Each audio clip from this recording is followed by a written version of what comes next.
Well, it's early days, so it's a bit hard to say exactly the specifics of how it's affecting, but from all indications that we have right now, it is quite severe. If you take some numbers, for example, the economic growth that we saw just even a couple of years ago was at about 7.7%, and now it's already down to 1.2% for developing countries.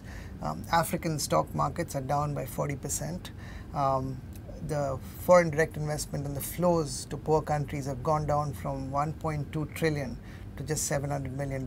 Now, all of this is sort of macroeconomic sort of indices, but you can see how that starts directly affecting countries. If you take Liberia, for example, Liberia had a surplus last year of about I think 0.5% on their budget, and they're already down to a 16% deficit.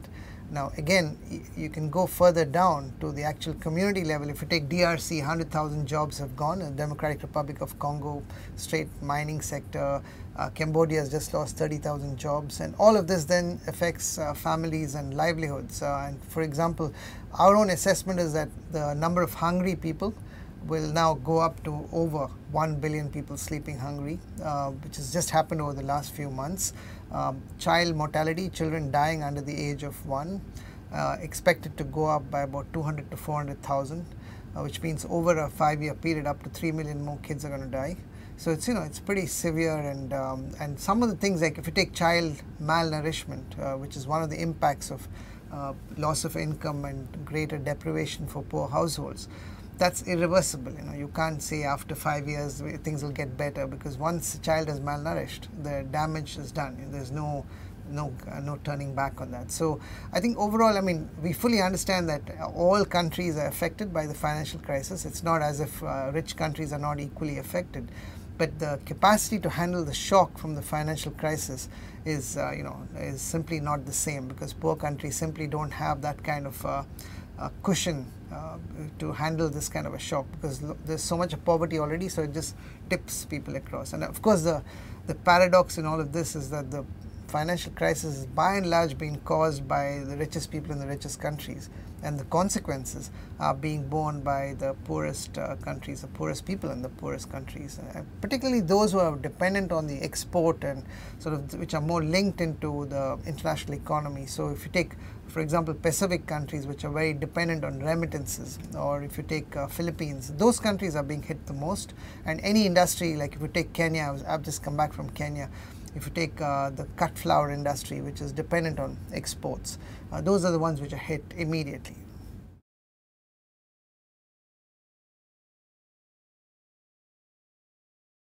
Well, the Millennium Development Goals, they represent the basic needs and basic rights of human beings. When I mentioned the child mortality will go up, children dying will go up, people are going to sleep hungry, more people are going to sleep hungry, those are the Millennium Development Goals. The 8 goals represent, I always say that if you go to a village or a slum and you ask people as to what are your basic needs, you'll pretty much get the list of the Millennium Development Goals, and that's universal. And if you link it to if you ask me about the linkage with the human rights issue, the Millennium Declaration from which the goals have been derived was very clear. They said that really the issue about the goals are related to how do you ensure the basic rights of every citizen in the world. In fact, when the 189 world leaders gathered in September 2000, just down the road here in New York, what they said is that, if to quote the world leaders, they said that it is our duty to free our fellow citizens from abject hunger and poverty. So it was literally a kind of a liberation call. And that's, you can take it in different ways. If you look at the classic human rights division, you normally connect, you kind of categorize into 2 types. One is the civil and political rights, and the other is the economic, social, cultural rights. So in some ways you can say the Millennium Development Goals represent the economic, social and cultural rights sort of set of human rights. But as Amartya Sen has said in his Nobel Prize winning piece on that really you can't even separate these things. In fact, democracy and freedom are so closely linked that you can't actually achieve the economic, social, cultural rights if your civil, political rights are not met. So these, it's classic to say it's indivisible, but if you really want to see what indivisibility means, you just need to go to a favela in Brazil, or you go to a slum in Dhaka or Bombay, or you go to a village in Burkina Faso, And if you go and ask those people, what is a human right, what is basic needs like health, education, water, what's an economic, social, it doesn't really make any sense, because it's the same people who are suffering. For those, it's the exact same people who are deprived human rights who are now struggling to achieve the Millennium Development Goals.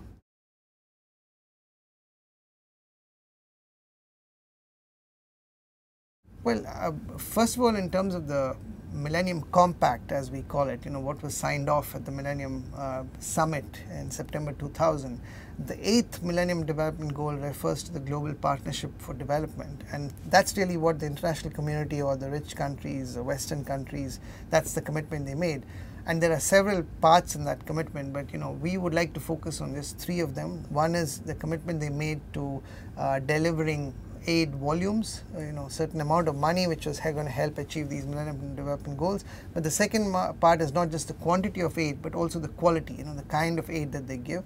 So that's the aid aspect of the 8th Millennium Development Goal. The second part is about debt cancellation, debt relief. And the third part is on trade, making sure that we have a trading rules and regime that is fair and equitable.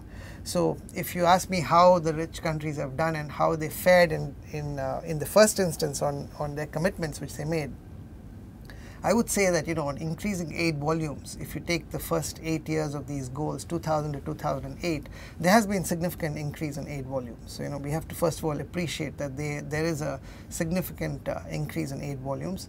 On quality, I think it's a bit mixed. We've had this famous Paris Declaration and more recently the Accra Agenda for Action, but by and large I would say that there's a long way to go on improving the quality of aid, and some countries are much worse than others, including we have a long way to go on the quality of aid in the United States itself and some of the European countries. But the second piece on debt cancellation, we have moved forward. I think rich countries we've seen 40 countries have seen debt cancellation, and as as a result of debt cancellation, countries like Tanzania have been able to put millions of children into school. So there's a direct correlation once developing countries are not simply spending their entire budget in servicing debt. Now those we still have further to go, but I can say that we've gone some distance. But on trade, as the issue is completely deadlocked, and it was supposed to be a development round, the famous Doha development round. I think we lost the development bit somewhere along the way, and really if we have agricultural subsidies which are running to the tune of $350 billion, and aid volumes totally are not even about $100 billion. So you can see that trade is still and market access of products, genuine market access for products from poor countries into rich countries remains highly problematic. Now you ask me how are we doing given the financial crisis, whether the rich country commitments are slipping. It's a mixed bag, because if you look at what the pronouncements coming out from the G8 and the G20 meetings, they're constantly telling us that they're going to keep their commitments. To me, actually, what it boils down to is that those countries who actually seriously believe and have the political will to stick to their millennium commitments, they will do that through thick and thin. So because some of these countries who never kept their promise even when they were in good times are now saying they're not going to be able to keep their commitments. In reality they won't keep their commitments, but frankly they never kept their commitments even during the time when they were in a boom period. So there's a little bit of a hypocrisy there, I think, about what really happens, and there's a lot of talk and not enough delivery. Even if you take the Gleneagles commitments from 2005, in our estimate, just when we got to the G8 summit in Italy, the assessment was that not more than 30% of those commitments have been kept. Now fortunately, the biggest economy in the world, which is the United States with President Obama, the administration President Obama himself said 2 or 3 times as part of the election campaign and afterwards that when he becomes president, the Millennium Development Goals become America's development goals. So we're very optimistic and hopeful that they will really step up their commitments, and it's just not a matter of increasing the money, but making sure that the money goes for the achievement of these goals rather than for other sort of defense and other uses which kind of get couched as aid.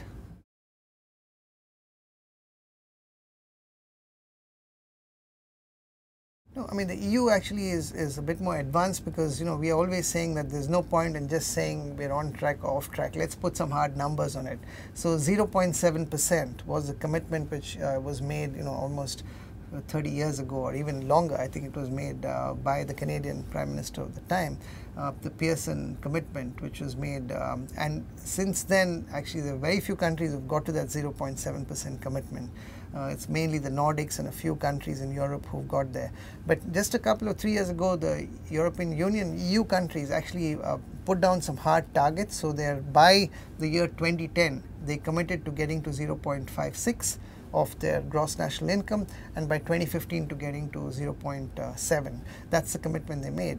Now within the European Union, that masks differences. So if you take Italy for example, there's still a long way to go. There are others like Luxembourg which have already got to almost 0.95%. So it's a way, by UK has kept many of its commitments. Spain is pushing ahead. So we have some countries who are pushing ahead, but I think Italy and France, they still have a long way to go. Now on the US side, the US government actually never quite committed to 0.7%. So in that sense, they didn't make that commitment, but they were part of the G8 commitments to double aid to Africa by 2010, which is next year, and there's still a big gap between that promise and what they're delivering. So, but we are hopeful that the new administration will really, ratchet things up. And as I said at the very beginning, we need a combination of increasing aid but also improving the quality of aid. In the US, we have a long way to go on improving the quality. There's so many agencies.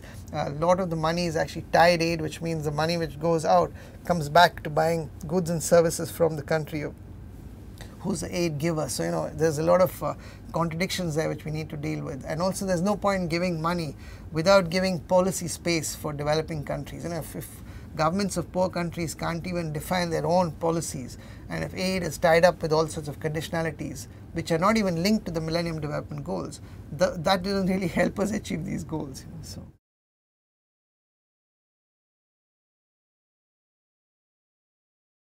Well, I must say, that so far everything we've heard from the new administration is very positive.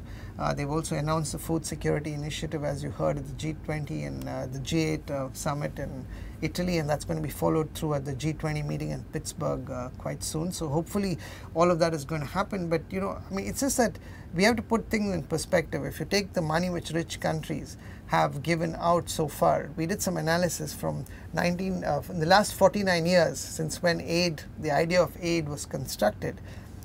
We just added up all the total aid that's been given to poor countries, and all of that comes to about $2 trillion if you add it all up over 49 years. In the last 2 years alone, rich countries have spent about $18 to $20 trillion in bailing out companies as a result of the financial crisis. So, if you look at the contrast between the two, it's $2 trillion for the poorest countries and the poorest people over 49 years, and $20 trillion in the space of 2 years to bail out the richest countries, the richest companies and the richest people. So, of course, I'm sort of exaggerating the point slightly, but the numbers are in front of us. So, ultimately it boils down to political will. If we want to do it, we can do it. And there is no question that there is, if you want to make this world a more peaceful place, a more stable place, and a more sustainable place, even in terms of the environment and climate, if you don't invest in dealing with the immediate needs of the poorest people on the planet, we're never going to get there. So.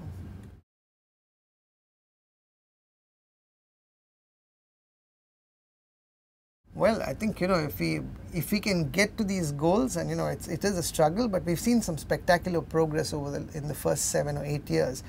40 million more kids have gone to school, about 2 million children's lives have been saved. So, which is why we're very nervous that the financial crisis is going to reverse some of these gains. So, I would say that between now and 2015, we should focus on achieving these goals rather than worrying too much about what happens after 2015. But of course, life goes on after 2015, and the goals where we have still not managed to get there, we have to review and see where we move from there. And we have to also remember that the world in 2015 is, and just as the world in 2010 is different from the world from where we were in 2000, 2015 is going to be a very different world. It's multipolar. There's new engines of growth, new points of energy, and the power equations are going to be very different. Already I would say that China and G77 and the emerging economies have much stronger ownership over the Millennium Development Goals than they had when they first came in. So 2010, even as we are going to have a high-level meeting of heads of state in 2010 to review the goals, and at that point we will have this conversation on what happens after 2015. But hopefully, if we have moved significantly to achieving these goals by 2015, then we can be much more ambitious for the next period to really look for complete eradication of poverty. at least extreme or absolute poverty.